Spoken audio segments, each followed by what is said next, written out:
7 ಕೋಟಿ ಲೂಟಿ ಕೇಸ್ನಲ್ಲಿ ಹಳೆ ಆರೋಪಿಗಳ ಕೈವಾಡ ಇದೆಯಾ, ಇವರು ಈ ತರ ಪ್ರೊಫೆಷನಲ್ ರಾಬರ್ಸ್ ಇವರು ಅನ್ನೋಂಥ ಅನುಮಾನ ಮೂಡ್ತಾ ಇದೆ.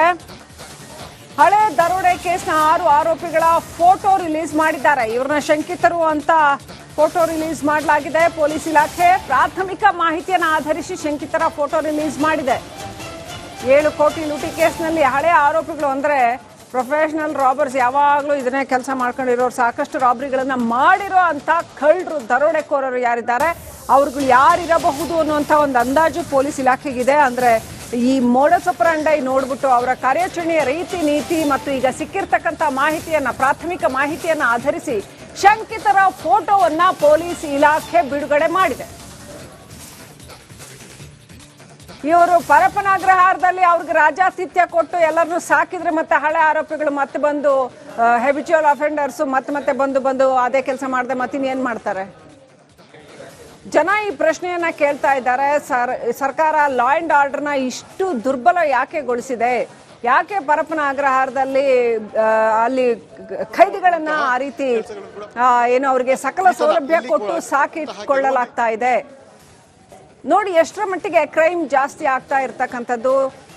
ಕಠಿಣವಾದ ಲಾ ಅಂಡ್ ಆರ್ಡರ್ ವ್ಯವಸ್ಥೆ ಇದ್ದಲ್ಲಿ, ಹೆದರಿಕೆ ಇದ್ದಲ್ಲಿ ಖಂಡಿತವಾಗ್ಲೂ ಹಾಡ ಹಗಲೇ ಹೀಗೆ ಜನರು ಇರೋ ಅಂತ ಒಂದು ರಸ್ತೆ ಮೇಲೆ ATM ವಾಹನದ ರಾಬರಿ ಮಾಡ್ಕೊಂಡು ಹೋಗೋಕ್ಕೆ ಸಾಧ್ಯ ಆಗ್ತಾ ಇರಲಿಲ್ಲ. ಪೊಲೀಸರು ಅವ್ರ ಕೆಲಸ ಮಾಡ್ತಾ ಇದ್ದಾರೆ. ಅವರು ಆದಷ್ಟು ಬೇಗ ಈ ಕೇಸನ್ನ ಗೋಲ್ಡನ್ ಅವರ್ ಒಳಗಡೆ 24 ಗಂಟೆ ಒಳಗಡೆ ಇದನ್ನ ಟ್ರ್ಯಾಕ್ ಮಾಡಕ್ಕೆ ಏನೆಲ್ಲ ಬೇಕೋ ಆ ಎಲ್ಲ ಸಕಲ ಪ್ರಯತ್ನಗಳನ್ನು ಕೂಡ ಮಾಡ್ತಾ ಇದ್ದಾರೆ. ಆದರೆ ಇಂಥ prevention is better than cure ಅನ್ನೋ ಹಾಗೆ ಇಂಥ ಘಟನೆಗಳು ಆಗದೇ ಇರೋ ಹಾಗೆ ನೋಡ್ಕೊಳ್ಳೋದು ಗೃಹ ಇಲಾಖೆಯ ಕರ್ತವ್ಯ ಅಲ್ವಾ? ಈಗ ವಾಹನದ ಚಾಲಕನನ್ನ ವಶಕ್ಕೆ ಪಡೆದು ವಿಚಾರಣೆ ನಡೆಸ್ತಾ ಇದ್ದಾರೆ.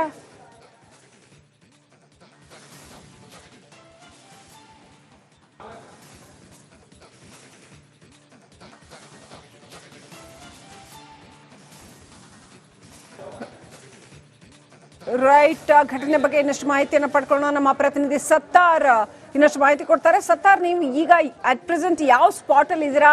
ಅಲ್ಲಿ ಈ ಒಂದು ದರೋಡೆ ಕುರಿತಾಗಿ ನಿಮ್ಗೆ ಏನೆಲ್ಲ ಮಾಹಿತಿ ಲಭ್ಯ ಆಗ್ತಾ ಇದೆ?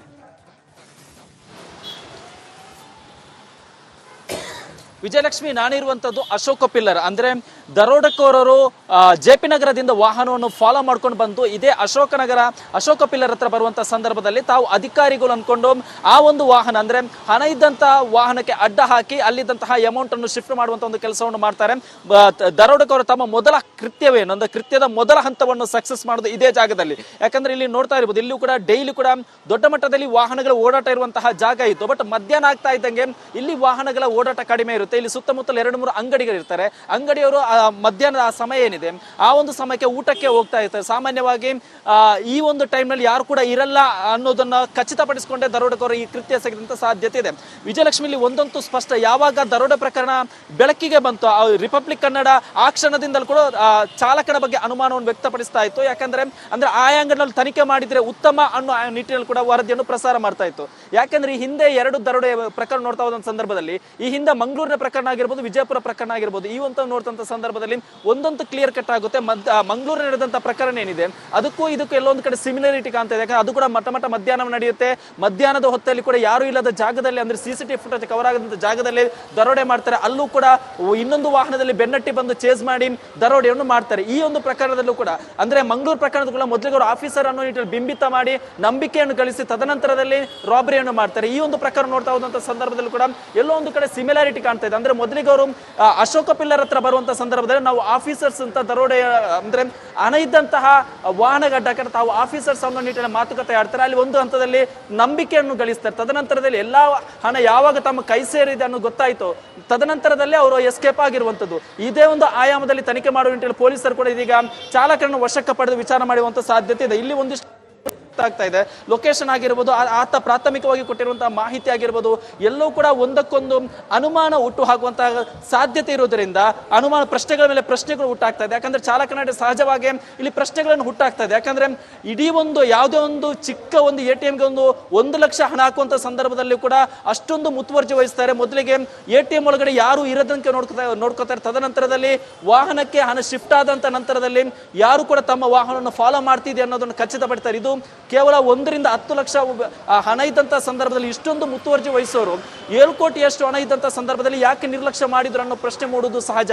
ಇದೇ ಆಂಗಲ್ನಲ್ಲಿ ಕೂಡ ಇದೀಗ ಪೊಲೀಸರು ಕೂಡ ತನಿಖೆ ಮಾಡ್ತಾ ಇದ್ದಾರೆ. ಅದರ ಮೊದಲ ಹಂತವಾಗಿ ಚಾಲಕರನ್ನು ಕೂಡ 7 ಕೋಟಿ ಲೂಟಿ ಕೇಸ್ನಲ್ಲಿ ಹಳೆ ಆರೋಪಿಗಳ ಕೈವಾಡ ಇದೆಯಾ, ಇವರು ಈ ತರ ಪ್ರೊಫೆಷನಲ್ ರಾಬರ್ಸ್ ಇವರು ಅನ್ನೋಂಥ ಅನುಮಾನ ಮೂಡ್ತಾ ಇದೆ. ಹಳೆ ದರೋಡೆ ಕೇಸ್ನ 6 ಆರೋಪಿಗಳ ಫೋಟೋ ರಿಲೀಸ್ ಮಾಡಿದ್ದಾರೆ. ಇವ್ರನ್ನ ಶಂಕಿತರು ಅಂತ ಫೋಟೋ ರಿಲೀಸ್ ಮಾಡಲಾಗಿದೆ. ಪೊಲೀಸ್ ಇಲಾಖೆ ಪ್ರಾಥಮಿಕ ಮಾಹಿತಿಯನ್ನು ಆಧರಿಸಿ ಶಂಕಿತರ ಫೋಟೋ ರಿಲೀಸ್ ಮಾಡಿದೆ. 7 ಕೋಟಿ ಲೂಟಿ ಕೇಸ್ನಲ್ಲಿ ಹಳೆ ಆರೋಪಿಗಳು ಅಂದ್ರೆ ಪ್ರೊಫೆಷನಲ್ ರಾಬರ್ಸ್, ಯಾವಾಗಲೂ ಇದನ್ನೇ ಕೆಲಸ ಮಾಡ್ಕೊಂಡಿರೋರು, ಸಾಕಷ್ಟು ರಾಬರಿಗಳನ್ನ ಮಾಡಿರೋ ಅಂತ ಕಳ್ಳರು, ದರೋಡೆಕೋರರು ಯಾರಿದ್ದಾರೆ ಅವ್ರುಗಳು ಯಾರಿರಬಹುದು ಅನ್ನುವಂಥ ಒಂದು ಅಂದಾಜು ಪೊಲೀಸ್ ಇಲಾಖೆಗಿದೆ. ಅಂದ್ರೆ ಈ ಮೋಡಸ್ ಆಪರಂಡಿ ನೋಡ್ಬಿಟ್ಟು ಅವರ ಕಾರ್ಯಾಚರಣೆಯ ರೀತಿ ನೀತಿ ಮತ್ತು ಈಗ ಸಿಕ್ಕಿರ್ತಕ್ಕಂಥ ಮಾಹಿತಿಯನ್ನ, ಪ್ರಾಥಮಿಕ ಮಾಹಿತಿಯನ್ನ ಆಧರಿಸಿ ಶಂಕಿತರ ಫೋಟೋವನ್ನ ಪೊಲೀಸ್ ಇಲಾಖೆ ಬಿಡುಗಡೆ ಮಾಡಿದೆ. ಇವರು ಪರಪ್ಪನಾಗ್ರಹಾರದಲ್ಲಿ ಅವ್ರಿಗೆ ರಾಜಾತಿಥ್ಯ ಕೊಟ್ಟು ಎಲ್ಲರನ್ನೂ ಸಾಕಿದ್ರೆ ಮತ್ತೆ ಹಳೆ ಆರೋಪಿಗಳು ಮತ್ತೆ ಬಂದು ಹೆಬಿಚುವಲ್ ಅಫೆಂಡರ್ಸ್ ಮತ್ತೆ ಬಂದು ಅದೇ ಕೆಲಸ ಮಾಡದೆ ಮತ್ತಿನ್ನೇನು ಮಾಡ್ತಾರೆ? ಜನ ಈ ಪ್ರಶ್ನೆಯನ್ನ ಕೇಳ್ತಾ ಇದ್ದಾರೆ. ಸರ್ಕಾರ ಲಾ ಅಂಡ್ ಆರ್ಡರ್ನ ಇಷ್ಟು ದುರ್ಬಲ ಯಾಕೆಗೊಳಿಸಿದೆ? ಯಾಕೆ ಪರಪ್ಪನ ಅಗ್ರಹಾರದಲ್ಲಿ ಅಲ್ಲಿ ಖೈದಿಗಳನ್ನ ಆ ರೀತಿ ಏನು ಅವರಿಗೆ ಸಕಲ ಸೌಲಭ್ಯ ಕೊಟ್ಟು ಸಾಕಿಟ್ಕೊಳ್ಳಲಾಗ್ತಾ ಇದೆ? ನೋಡಿ ಎಷ್ಟರ ಮಟ್ಟಿಗೆ ಕ್ರೈಮ್ ಜಾಸ್ತಿ ಆಗ್ತಾ ಇರ್ತಕ್ಕಂಥದ್ದು.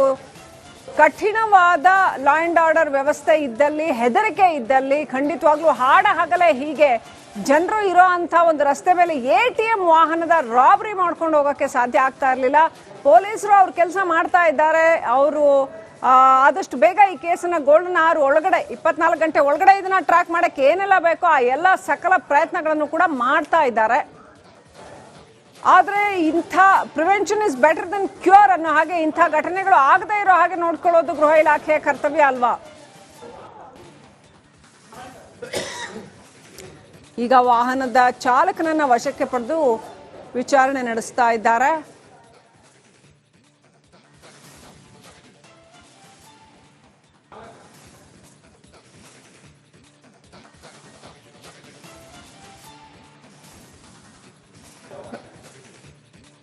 ರೈಟ್, ಘಟನೆ ಬಗ್ಗೆ ಇನ್ನಷ್ಟು ಮಾಹಿತಿಯನ್ನು ಪಡ್ಕೊಳ್ಳೋಣ. ನಮ್ಮ ಪ್ರತಿನಿಧಿ ಸತ್ತಾರ್ ಇನ್ನಷ್ಟು ಮಾಹಿತಿ ಕೊಡ್ತಾರೆ. ಸತ್ತಾರ್, ನೀವು ಈಗ ಅಟ್ ಪ್ರೆಸೆಂಟ್ ಯಾವ ಸ್ಪಾಟ್ ಅಲ್ಲಿ ಇದ್ದೀರಾ?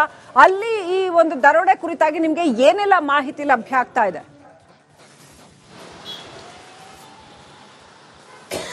ವಿಜಯಲಕ್ಷ್ಮಿ, ನಾನಿರುವಂಥದ್ದು ಅಶೋಕ ಪಿಲ್ಲರ್. ಅಂದ್ರೆ ದರೋಡೆಕೋರರು JP ನಗರದಿಂದ ವಾಹನವನ್ನು ಫಾಲೋ ಮಾಡ್ಕೊಂಡು ಬಂದು ಇದೇ ಅಶೋಕ ಪಿಲ್ಲರ್ ಹತ್ರ ಬರುವಂತ ಸಂದರ್ಭದಲ್ಲಿ ತಾವು ಅಧಿಕಾರಿಗಳು ಅನ್ಕೊಂಡು ಆ ಒಂದು ವಾಹನ ಅಂದ್ರೆ ಹಣ ಇದ್ದಂತ ವಾಹನಕ್ಕೆ ಅಡ್ಡ ಹಾಕಿ ಅಲ್ಲಿದ್ದಂತಹ ಅಮೌಂಟ್ ಅನ್ನು ಶಿಫ್ಟ್ ಮಾಡುವಂತ ಒಂದು ಕೆಲಸವನ್ನು ಮಾಡ್ತಾರೆ.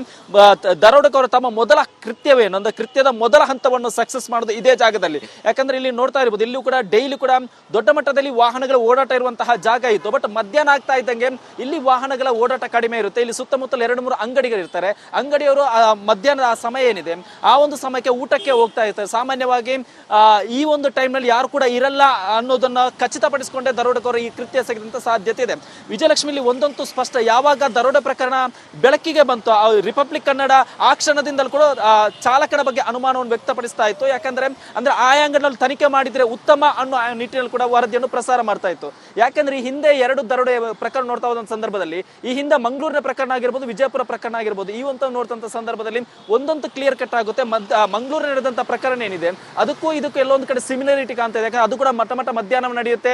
ಮಧ್ಯಾಹ್ನದ ಹೊತ್ತಲ್ಲಿ ಕೂಡ ಯಾರು ಇಲ್ಲದ ಜಾಗದಲ್ಲಿ ಅಂದ್ರೆ CCTV ಫುಟೇಜ್ ಕವರ್ ಆಗದಂತ ಜಾಗದಲ್ಲಿ ದರೋಡೆ ಮಾಡ್ತಾರೆ. ಅಲ್ಲೂ ಕೂಡ ಇನ್ನೊಂದು ವಾಹನದಲ್ಲಿ ಬೆನ್ನಟ್ಟಿ ಬಂದು ಚೇಸ್ ಮಾಡಿ ದರೋಡೆಯನ್ನು ಮಾಡ್ತಾರೆ. ಈ ಒಂದು ಪ್ರಕರಣದಲ್ಲೂ ಕೂಡ ಅಂದ್ರೆ ಮಂಗಳೂರು ಪ್ರಕರಣದ ಕೂಡ ಮೊದಲಿಗೆ ಅವರು ಆಫೀಸರ್ ಅನ್ನೋ ನಿಟ್ಟಿನಲ್ಲಿ ಬಿಂಬಿತ ಮಾಡಿ ನಂಬಿಕೆಯನ್ನು ಗಳಿಸಿ ತದನಂತರದಲ್ಲಿ ರಾಬರಿಯನ್ನು ಮಾಡ್ತಾರೆ. ಈ ಒಂದು ಪ್ರಕರಣ ನೋಡ್ತಾ ಹೋದಂತ ಸಂದರ್ಭದಲ್ಲಿ ಕೂಡ ಎಲ್ಲೋ ಒಂದು ಕಡೆ ಸಿಮಿಲಾರಿಟಿ ಕಾಣ್ತಾ ಇದೆ. ಅಂದ್ರೆ ಮೊದಲಿಗೆ ಅವರು ಅಶೋಕ ಪಿಲ್ಲರ್ ಹತ್ರ ಬರುವಂತ ಸಂದರ್ಭದಲ್ಲಿ ನಾವು ಆಫೀಸರ್ಸ್ ಅಂತ ದರೋಡೆ ಅಂದ್ರೆ ಹಣ ಇದ್ದಂತಹ ವಾಹನ ಗಡ್ಡಕ್ಕೆ ತಾವು ಆಫೀಸರ್ಸ್ ಅನ್ನೋ ನಿಟ್ಟಿನ ಮಾತುಕತೆ ಆಡ್ತಾರೆ. ಅಲ್ಲಿ ಒಂದು ಹಂತದಲ್ಲಿ ನಂಬಿಕೆಯನ್ನು ಗಳಿಸ್ತಾರೆ. ತದನಂತರದಲ್ಲಿ ಎಲ್ಲಾ ಹಣ ಯಾವಾಗ ತಮ್ಮ ಕೈ ಸೇರಿದೆ ಅನ್ನೋ ಗೊತ್ತಾಯ್ತು, ತದನಂತರದಲ್ಲಿ ಅವರು ಎಸ್ಕೇಪ್ ಆಗಿರುವಂತದ್ದು. ಇದೇ ಒಂದು ಆಯಾಮದಲ್ಲಿ ತನಿಖೆ ಮಾಡುವ ನಿಟ್ಟಿನಲ್ಲಿ ಪೊಲೀಸರು ಕೂಡ ಇದೀಗ ಚಾಲಕರನ್ನು ವಶಕ್ಕೆ ಪಡೆದು ವಿಚಾರಣೆ ಮಾಡುವಂತ ಸಾಧ್ಯತೆ ಇದೆ. ಇಲ್ಲಿ ಒಂದಿಷ್ಟು ಗೊತ್ತಾಗ್ತಾ ಇದೆ.